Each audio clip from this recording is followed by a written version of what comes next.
So today I would like to talk about rashes and eczema. In my practice, I've been running into a lot of patients with multiple rashes and eczema and psoriasis and a lot of skin issues. And when you go to the medical doctor, there's not a lot of solutions. As I mentioned, when you go to the medical doctor, typically what they do is they put you on a steroid, or if they suspect a bacterial infection, then they'll put you in an antibiotic. There aren't many good solutions or quick solutions for skin problems. In my practice, typically within like a week or two or even less, we've been able to eliminate just significant skin issues or rashes or infections that have been around for months or even years. Now the question is, where do these rashes come from? So there's typically three categories. Number one, I run into a lot of infections. Number two, there'll be allergies. A person might be allergic to a particular food or even their environment.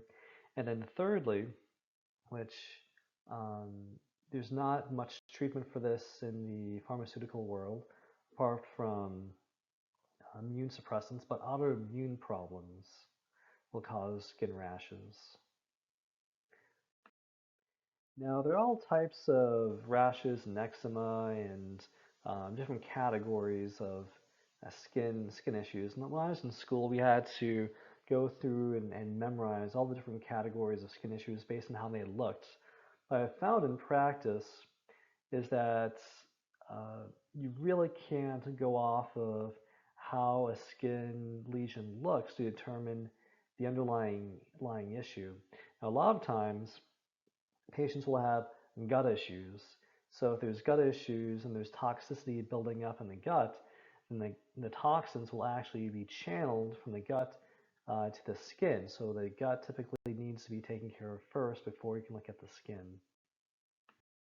Now, mold is a big one. I find a lot of patients who have skin issues typically will have a mold problem in their home or in their work environments, and we can determine if there's actually a mold issue using something called a bottle test. It just requires using some new water bottles, and then you can use them as sort of as petri dishes to determine if there's a problem in a particular room or even an entire house. Now with molds, there's I typically use a variety of antimicrobials or herbs to treat infections.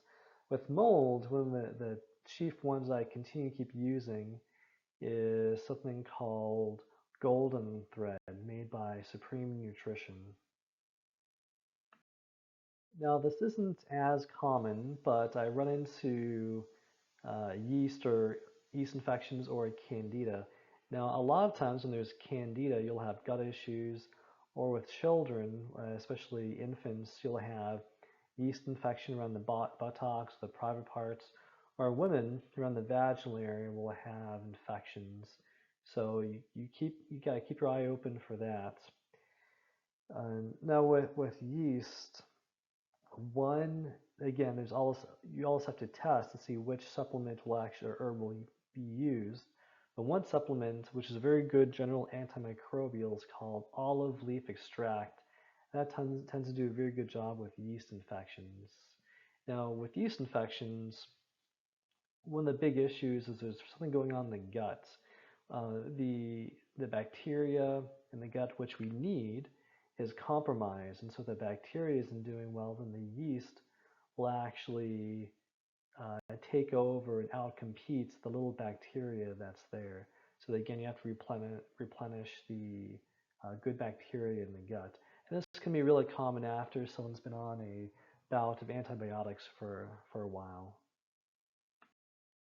So a bacterial infection is something you also want to look for as well. One way you'll know it's a bacterial infection is you'll have a lot of redness, or maybe you'll have pus around the infected area, and this can definitely be problematic. Now, one very strong antimicrobial that you can use for bacteria is you can actually use simply garlic. You can take some garlic, crush it up, put it in some oil, let it sit for maybe 10 minutes, and then you can rub that oil over a infected area if you suspect a bacterial infection, or if there's an ear infection, you can put a drop of garlic oil in the ear, and typically that does an excellent job. Psoriatic arthritis, or one of the symptoms of that would be psoriasis. I see a lot of that. A lot of times women will come in and their scalps will itch, or they'll have white flakes on their knees, on their elbows, on their hands, and then we can suspect psoriatic arthritis or psoriasis. Now, if they have psoriatic arthritis, you want to look for swelling or pain in the thumbs and the hands, or even in the hips. And typically with psoriatic arthritis, you want to take care of the gut. Now, what I tend to give is now if this is the issue, I give something called celery seed extracts. It does an excellent job taking care of psoriasis and also psoriatic arthritis. So I'm sure you knew I was going to talk about this one, but parasites. I had one patient who's 11-year-old, and he had just terrible eczema or rashes all over his legs, his arms, his abdomen. He went to some of the top dermatologists in the States, and they said it was some overreaction of the immune system that they couldn't do anything with it. So they came to me, we had them tested, and it was parasites. And literally within a week or 2 weeks, the rash had gone away and everything had healed up. So the parasites can cause some really nasty rashes in the skin. And one common herb I use for parasites is an herb called Artemisia. Now, autoimmune can be a lot more tricky. I've had patients with skin problems, and it's been autoimmune related. And one product you can use is called Dermatrophin PMG. It's made by Standard Process.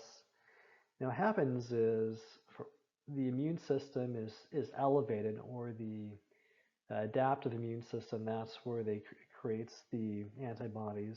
And that can be overly active due to vaccines, and it can cause the immune system to attack different organs of the body. With women with menstrual cycles, it will attack the uterus, or it can attack the thyroid, Hashimoto's, or it can even attack the brain, and you can notice uh, difficulty remembering things. And times can also here attack the skin. So here's a list of a lot of the herbs that I use.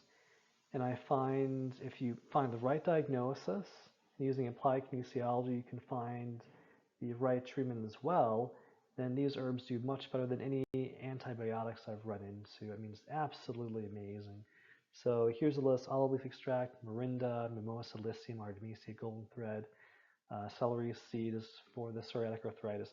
Takasumi, you always want to take that with these herbs, because you kill off the germs or the worms, then you want the body to be able to drain. And so the Takasumi is a very good activated charcoal that I use. So the question though is, how do you get the appropriate diagnosis? Now I can do blood work if I wish to, and I do. It's good for getting a good baseline, but for figuring out exactly what an underlying cause is, what the infection is, I use something called vial testing. And you can use vial testing.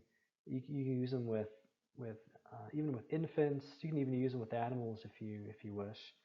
But clinically, I find it gives me excellent readouts as to what's going on underneath the surface, or what the infection is.